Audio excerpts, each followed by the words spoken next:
Noach ish tzaddik. You want to talk about his offspring? Well, first of all, understand the number one accomplishment of Noach in this world was his righteousness. And then we have a discussion, is it relative?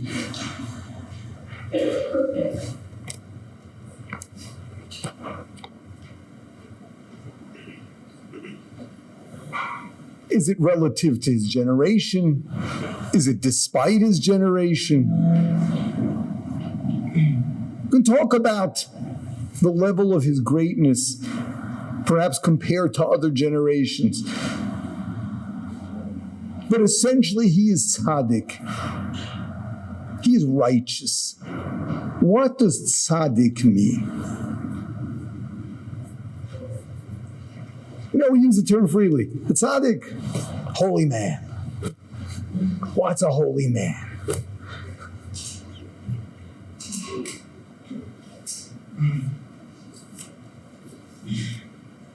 So that whole discussion about Noach, if it's relative to the other people in his generation, or perhaps it's despite that, and that's his greatness. What was the issue in the days of Noach?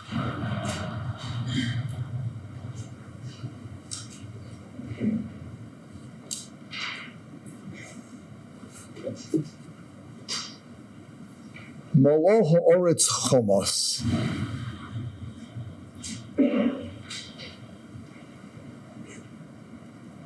There was no respect for other people's property, for other people's belongings. The concept of integrity didn't exist. It's everyone for himself.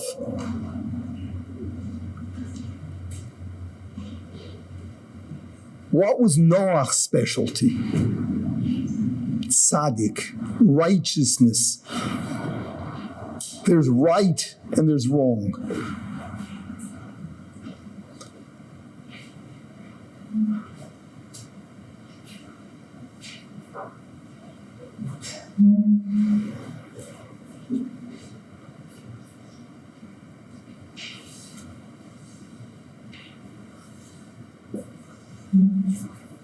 This is so relevant today.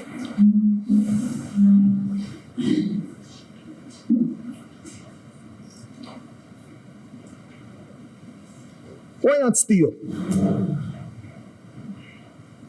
Why not lie?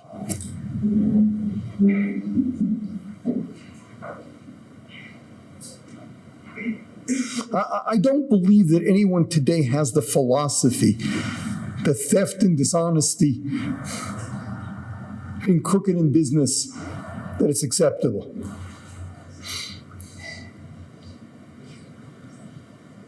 The question is, why is it not acceptable?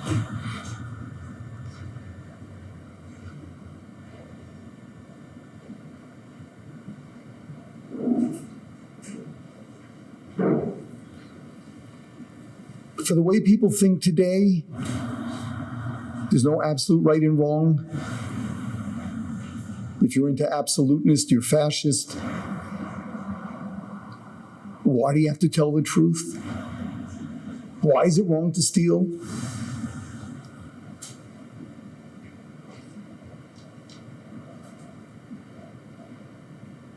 If there is no absolute right and wrong, so why don't they advocate Moloretz Chamas? The answer is because it's not practical. You can't run a society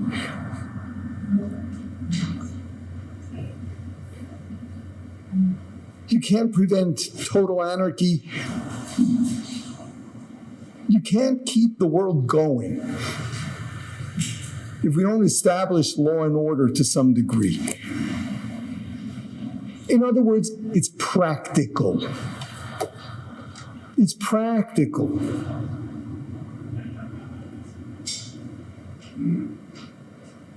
It's like traffic laws.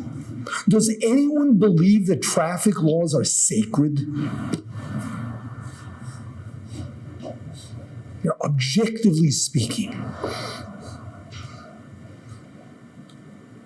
you run a red light, you did something immoral.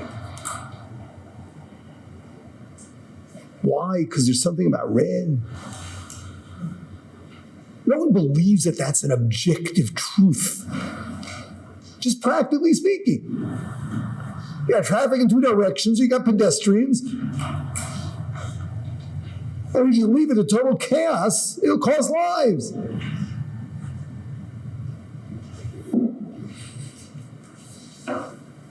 So I guess that's what all of law and order is about if you don't believe in absolute truth.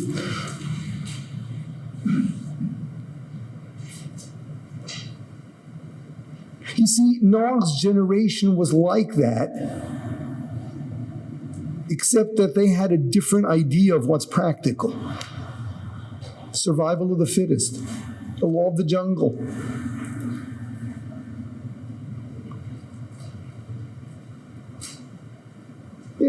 So let everyone lie, let everyone steal. What does Noach stand for? What is tzaddik? Tzaddik means right. There's something right and there's something wrong. The issue is not what works. The issue is not a matter of which society will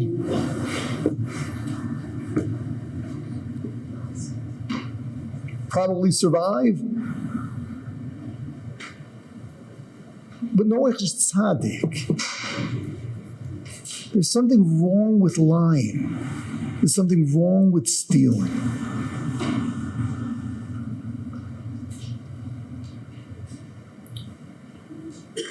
So I often point out there are few deterrents in the Torah.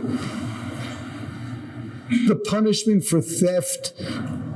So if you just went and grabbed something off someone else and you're caught, you got to return it. Big deterrent. There's no prison. Return it. Yeah. If you did it on the quiet, you broke into someone's house, and there were witnesses, and you didn't confess, you got to pay double. Okay.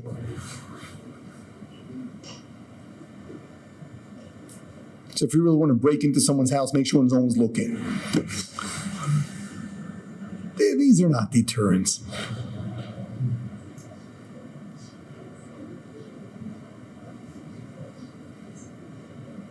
The Torah is not into deterrence because that gives off the wrong message.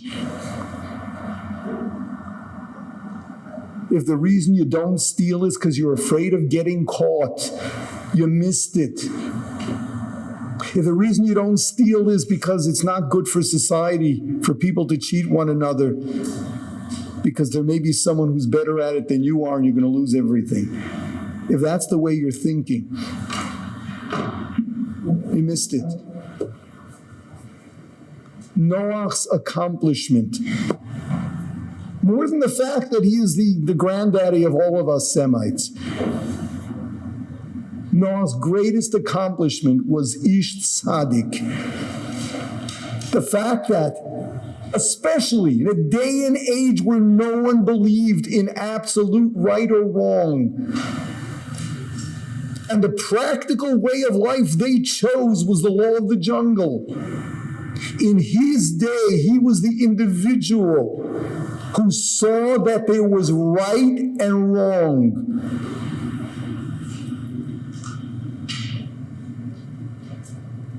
I'd have to say that in this day and age,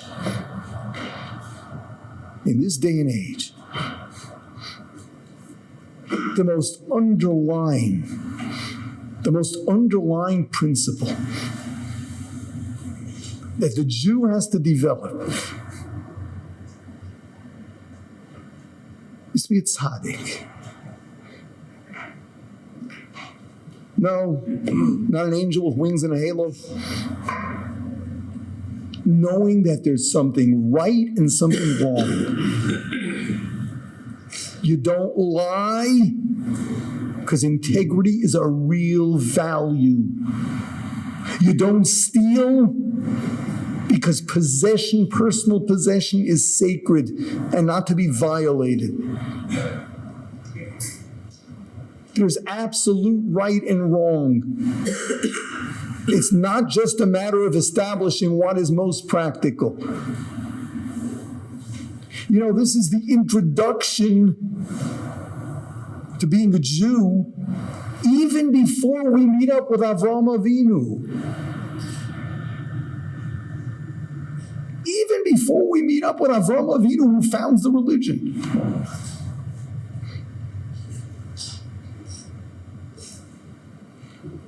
We got to know there's something real. There's something real about life.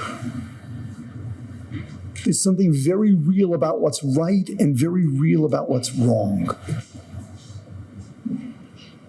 Got to get that straight. And this is what we are responsible for. We try our best with our kids. But the one thing that we are most responsible for is to make sure that we've got that attitude down all the way to the deepest of our insides. There's absolute right and absolute wrong.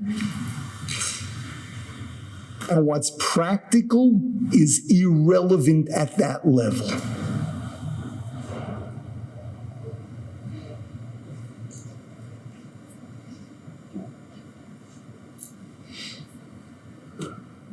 So that's the story.